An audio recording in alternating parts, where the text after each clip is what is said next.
जय श्री हरि विष्णु दोस्तों।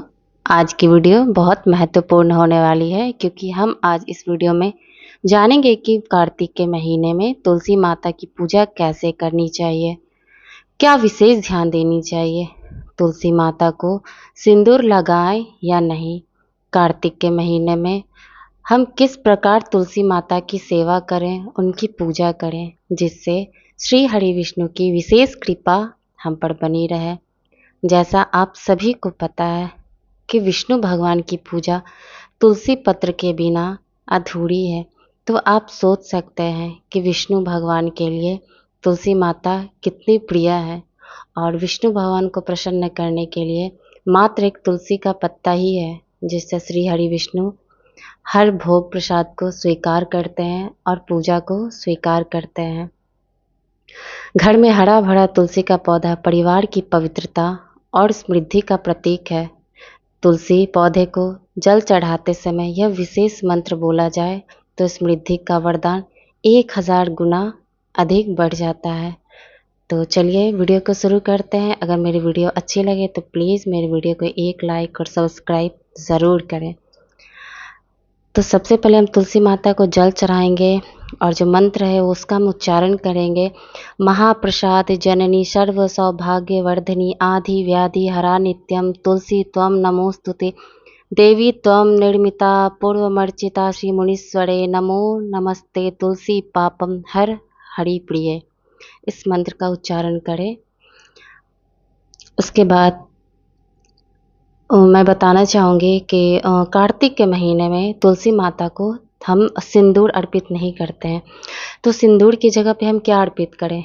तो आप चाहें तो हल्दी अर्पित कर सकते हैं। तो मैं यहाँ पर तुलसी माता के जड़ में मैं हल्दी अर्पित की हूँ, क्योंकि विष्णु भगवान का जो स्थान होता है वो जड़ में ही होता है।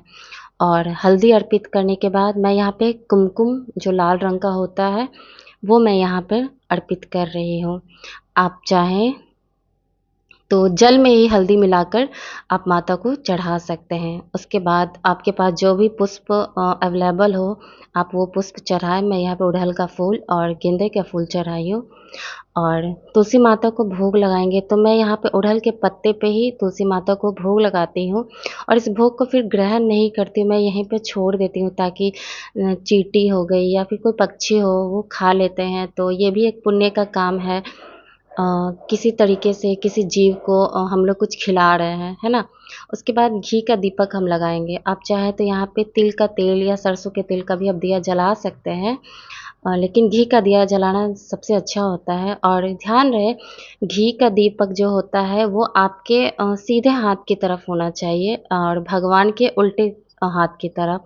तो घी का दिया हमेशा अपने लेफ्ट हैंड साइड जलाएं और तेल का जो भी दिया जलाएं वो राइट हैंड साइड जलाएं। आप अपने अकॉर्डिंग आप देख लीजिएगा।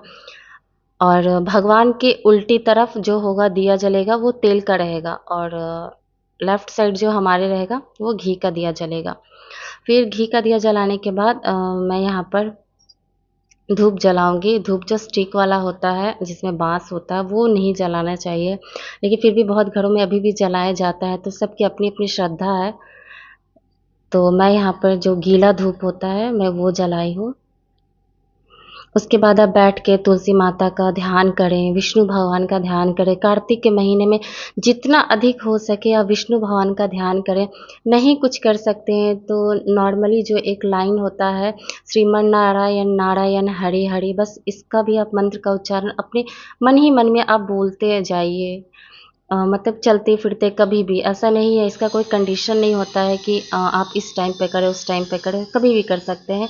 उसके बाद पूजा खत्म होने के बाद हम 3 बार क्लॉकवाइज जल को घुमाकर हम नीचे छोड़ देते हैं। उसके बाद तुलसी माता से पूजा के दौरान हुई हुई गलती, कुछ भी गलती हुआ उसके लिए आप क्षमा मांगे और उनको प्रणाम करें। जय तुलसी माता की।